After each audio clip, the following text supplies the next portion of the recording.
Good morning, students. Good morning, all of you. Hope you are good and healthy.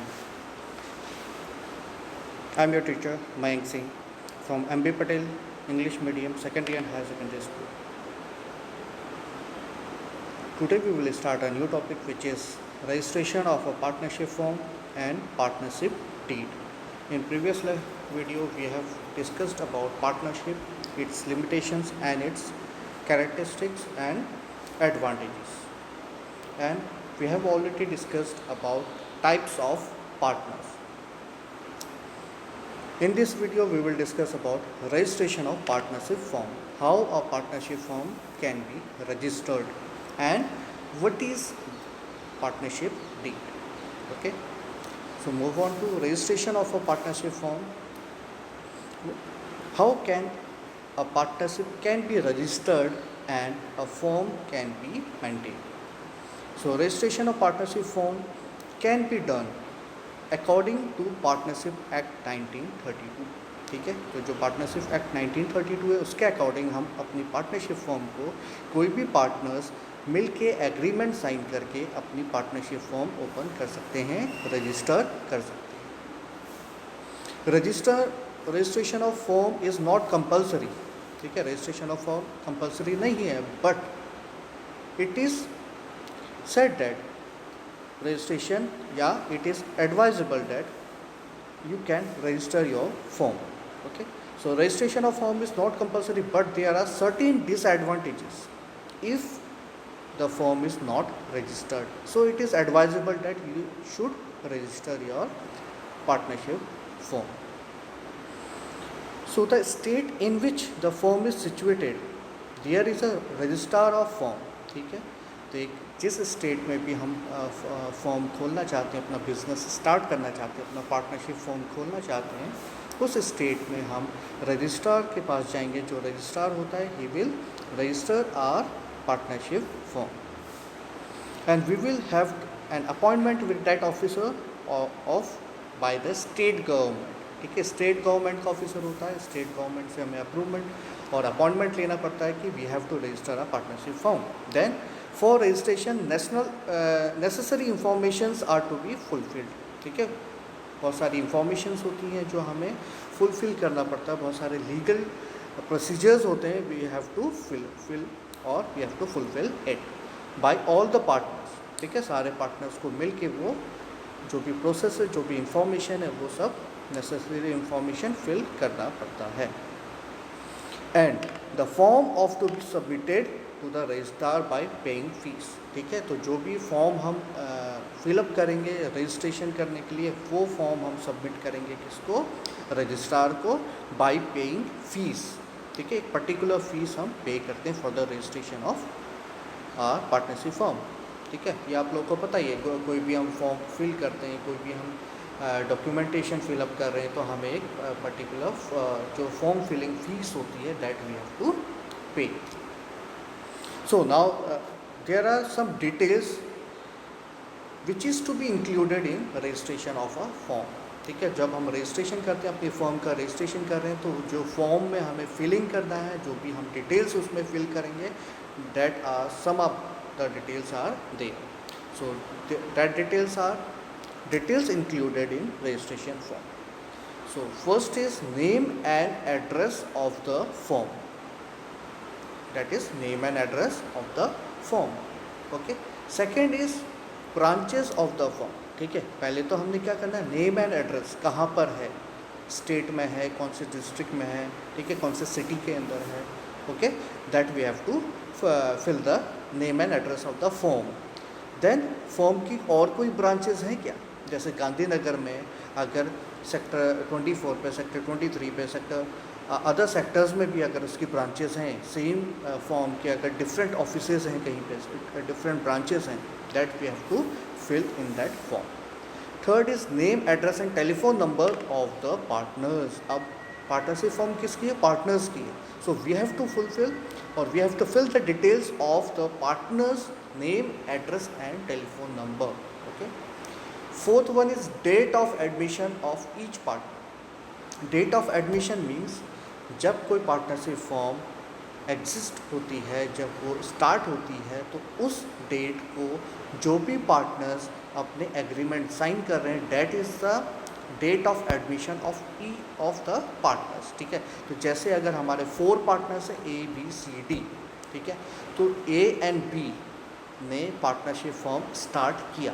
ठीक है, तो उनकी date जो होगी वो जिस दिन उन्होंने स्टार्ट किया form, date is the admission date of A and B। ठीक है, तब उसके बाद 1 वीक के बाद C and D partners admit हुए, किसमें, पार्टनरशिप फॉर्म में, A और B के साथ पार्टनर्स बने। Then 4 partners are there, but the admission date of partner C and D is different from A and B। ठीक है, तो उसकी बाद की जो डेट होगी, 1 वीक के बाद की जो डेट होगी, that is the date of admission of C and D partner. Okay, so date of admission of each partner is to be filled in that form. Fifth is the ratio of profit and loss of each partner.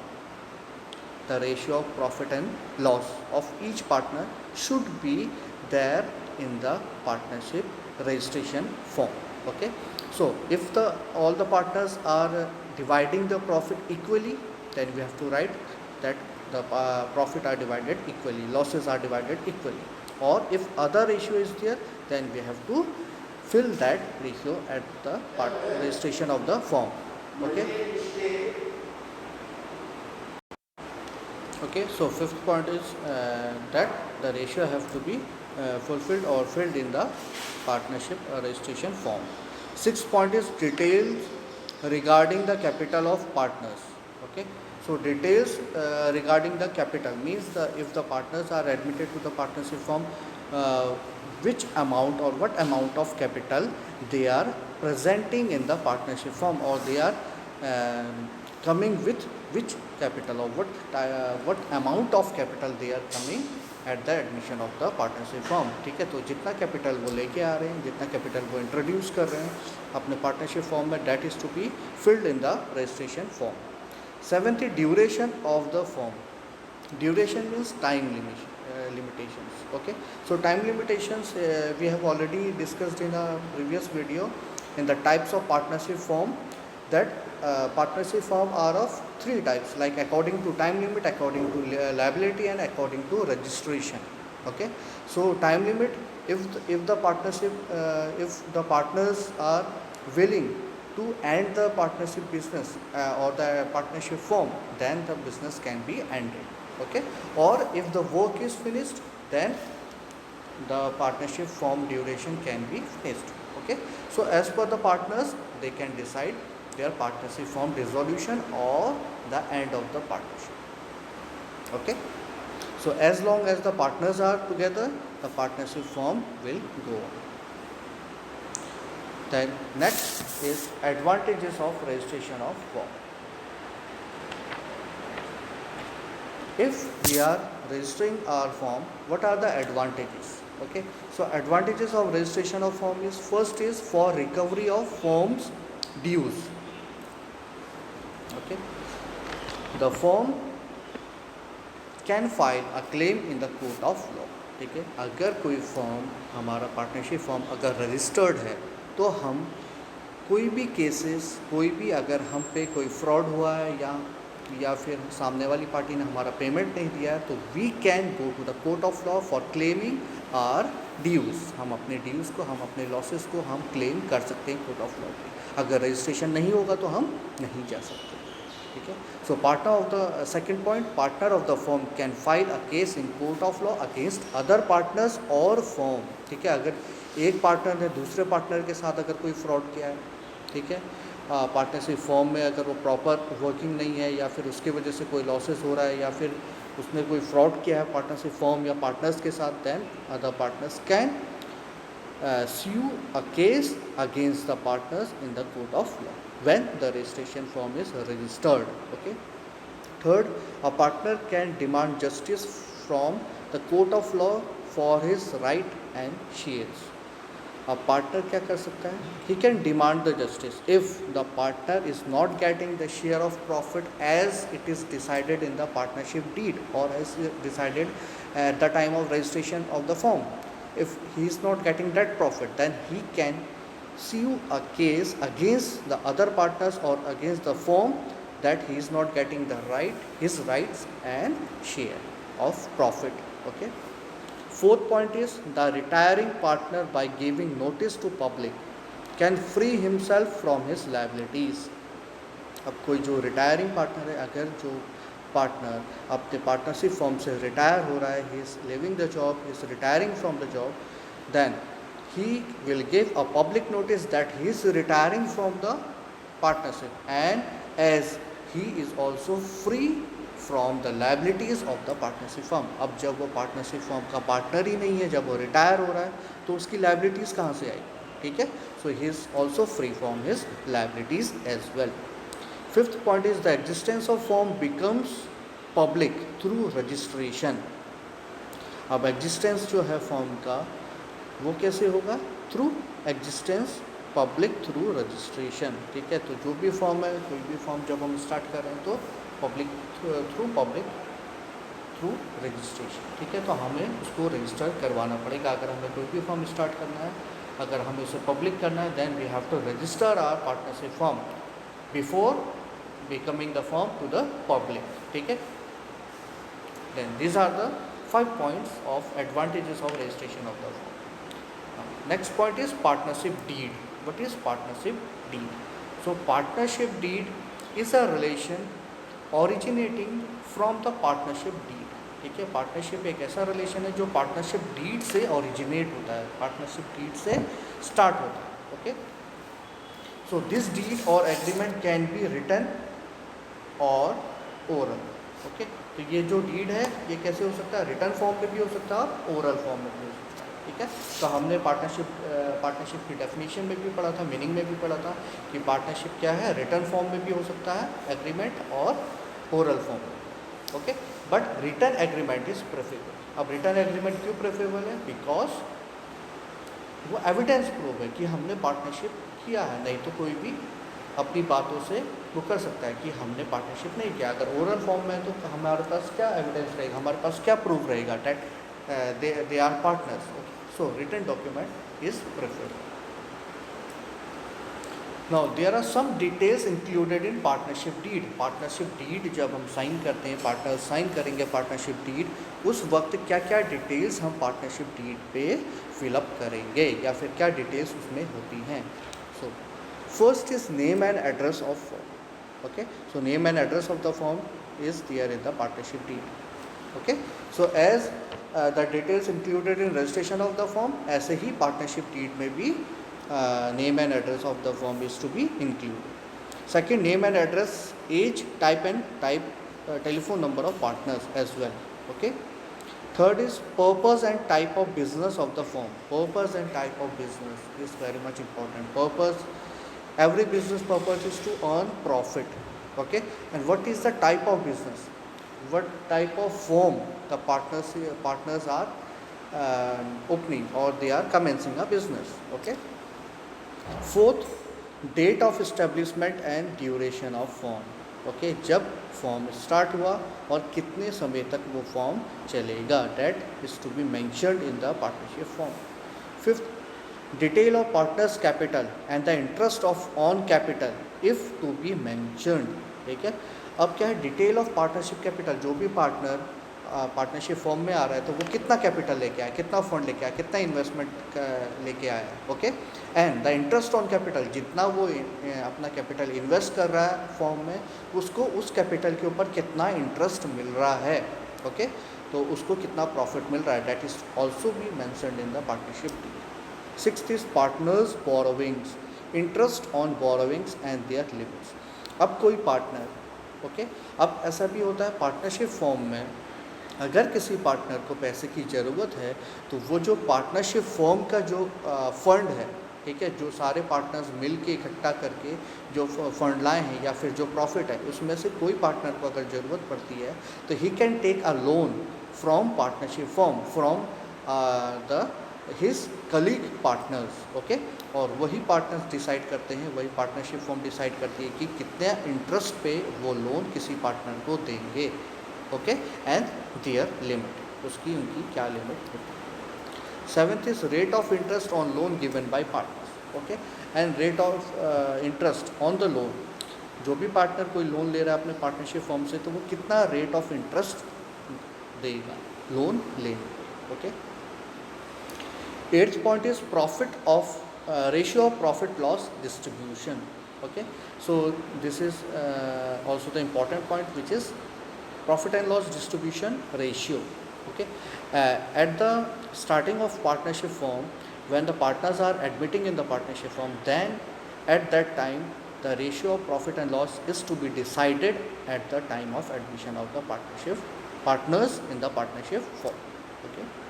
Ninth point is distribution of work among the partners. अब ठीक है, जैसे हमने types of partners पढ़े थे, types of partners में कोई working partner था, कोई स्लीपिंग पार्टनर था, कोई नॉमिनल पार्टनर था. Okay, so different types of partners are there as per their working environment और working nature. Okay, now move on to 10th point, which is details of salary, commission or other facilities for partners.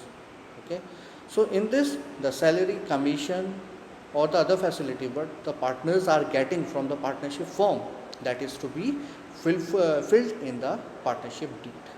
Okay, commission कैसे, commission क्या होता है, if any partner is giving the business to the partnership firm, अगर वो कहीं से contract sign करवा के ला रहा है या कहीं से कोई business अपनी पार्टनरशिप फॉर्म को दे रहा है, तो then the commission on that business treat or that contract is to be given to the that partner. 11th point, provision for accounting and bookkeeping of partnership firm. Okay, अब क्या है, partner अगर जहाँ पे बिजनेस है वो पैसा है तो उसकी अकाउंटिंग इज़ मस्ट. ठीक है, अगर कैश का अकाउंटिंग या ट्रांजैक्शन का अकाउंटिंग नहीं होगा तो how can we set that what is the evidence of investing the money, or what we are getting profit, what we are getting losses, etc. Okay, so accounting must be there. Accounting and bookkeeping of partnership firm. bookkeeping आपने accounts में पढ़ा होगा, अपने accounts subject में पढ़ा है कि bookkeeping क्या होता है. bookkeeping is a type of account, maintaining the accounts, that what transaction is to be done, we are keeping the debit and credit accounts of the transactions in the partnership form. Okay. 12th is provision of power for opening bank account for banking transactions. Okay, अब क्या है, कोई भी partner को क्या है अपना bank account खोल सकता है, बैंकिंग ट्रांजेक्शन कर सकता है through partnership form. Okay, so these are the provisions, these are the laws, these are the policies of the partnership form. 13th point is the method of valuation of goodwill. ठीक है, अब goodwill का valuation कैसे होगा. ठीक है, goodwill means you have already know about the goodwill. What is goodwill? We have already discussed in the accounts subject. What is goodwill? It is an intangible assets. Okay, so goodwill means किसी का Prestige, किसी की value कितनी है. ठीक है, तो किसी फर्म की वैल्यू भी हो सकती है, पार्टनर्स की वैल्यू भी हो सकती है. हमने पढ़ा था टाइप्स ऑफ पार्टनर्स में. ठीक है, टाइप्स ऑफ पार्टनर्स में क्या था, हम किसी पार्टनर को हम अपना सिर्फ प्रॉफिट के लिए कोई पार्टनर, या फिर नॉमिनल पार्टनर है, नॉमिनल पार्टनर में हम क्या करते थे, किसी एक पार्टनर को हम उसका नाम यूज़ कर रहे हैं. ठीक है, as he is well known person. ठीक है, तो उसकी गुडविल हम अपने पार्टनरशिप फॉर्म के लिए यूज़ कर रहे हैं. That is the goodwill of that partner. Okay, तो वो पार्टनर की गुडविल या फिर पार्टनरशिप की जो गुडविल है, that is to be valued in the partnership deed. 14th point is provision of intermediary for solution of disputes and differences of opinion. ठीक है, तो जो भी डिस्प्यूट हमारे पार्टनरशिप फॉर्म में होगा, या बाय चांस कोई रेशियो के लिए डिस्प्यूट हो रहा है ऑफ प्रॉफिट और लॉस. ठीक है, तो वो डिस्प्यूट को हम कैसे सॉल्व करेंगे या फिर वो क्या सोल्यूशन आएगा, that is to be filled in the partnership deed. ठीक है, तो उसमें कुछ डिसिप्लिन्स लिख दिए जाएंगे, पॉलिसीज लिख दिए जाएंगे. अगर कोई पार्टनर ने ऐसा फ्रॉड किया तो उसको हम पार्टनरशिप फॉर्म से निकाल देंगे, या फिर as on disciplines are to be included in that partnership deed. 15th point is signing authority of various documents. Signing authority means the documents which are to be presented at the registration of the firm in the front of the registrar. The signatures of the partners is there on that documents. Okay, तो जितने भी documents हैं सब में signing authority किसकी होगी, या फिर सारे पार्टनर्स साइन कर सकते हैं। जैसे कोई अगर ट्रांजेक्शन हमें करना है या कोई बिजनेस डील साइन करनी है तो सारे पार्टनर्स साइन करने हैं, या फिर किसी एक एक्टिव पार्टनर की सिग्नेचर को हम अलाउ करेंगे कि वो पार्टनर साइन कर सकता है। Okay, 16 is provision for admission of new partner and retirement of old partner. ठीक है, तो क्या प्रोविजंस हैं, क्या लॉ है कि कोई नया पार्टनर जब एडमिट हो रहा है तो क्या प्रोविजंस हो सकते हैं, या फिर कोई ओल्ड पार्टनर रिटायर हो रहा है तो क्या प्रोविजंस है, क्या लॉ हो सकते हैं। ठीक है, तो एडमिशन ऑफ न्यू पार्टनर है तो कितना कैपिटल ला रहा है, क्या है उसकी डिटेल्स वगैरह चेक करना है। रिटायरमेंट हो रहा है तो उसकी कोई लाइबिलिटीज़ तो नहीं है, after fulfilling its liabilities he can retire. Okay, so these are some provisions of the partner in partnership deed. 17th point is rights and duties of partners. Rights and duties of partners. In this, what are the rights and duties of a partner? What a partner should do in the partnership firm? How partners are treated in the partnership firm, or how the business is to be maintained, how the management is to be maintained, how the administration work is to be done in the partnership firm. That are the rights and duties of the partners. 18th point is provision for admission of a minor partner. ठीक है, minor partner, अगर कोई minor partner हमारे partnership form में admit होता है या फिर उसको हम एडमिशन दे रहे हैं तो in what case that admission can be done. ठीक है, तो हमने टाइप्स ऑफ पार्टनर में पढ़ा था। माइनर पार्टनर कब हो सकता है, if any partner is died, अगर कोई पार्टनर की डेथ हो जाती है तो उसका जो लीगल हायर है, जो उसका बेटा है, ठीक है, date can be a minor partner. ठीक है, फॉर a time period. ठीक है, then when he become an adult, then he can think of joining that partnership firm or not. ठीक है, तो वो ज्वाइन भी कर सकता है और नहीं भी कर सकता, बट जब तक वो माइनर पार्टनर है, जब तक वो पार्टनरशिप फॉर्म में है अपने लीगल हायर के बेसिस पे, ओके, तब तक उस पर कोई भी लायबिलिटी नहीं लागू की जाएगी। Okay, so 19th point is provision for settlement of account at dissolution of the firm. Provision for settlement of account is if the dissolution of firm is there, if the firm is dissolved, if all the partners are insolvent, then what the settlement of accounts of the firm and the partners. ठीक है, अगर कोई partnership form की वैसे भी partners की जो liability होती है that is unlimited. Okay, if the dissolution of firm is there, then the partners have to pay by their own property. If they are not, if the liabilities are not paid on the profit, ठीक है, अगर उसके बाद भी liability बच गई है, ठीक है, then the liabilities have to be paid by the partnership or the partner's personal property. So partners can have to pay their liability by selling their own property, personal property. Okay, so these are the 19 points which are to be included in the partnership deed. Okay, so these are the details which are to be included in partnership deed. Okay, so hope you have understood this topic of registration of the firm and partnership deed. Okay, make the notes for the same, and thank you all of you.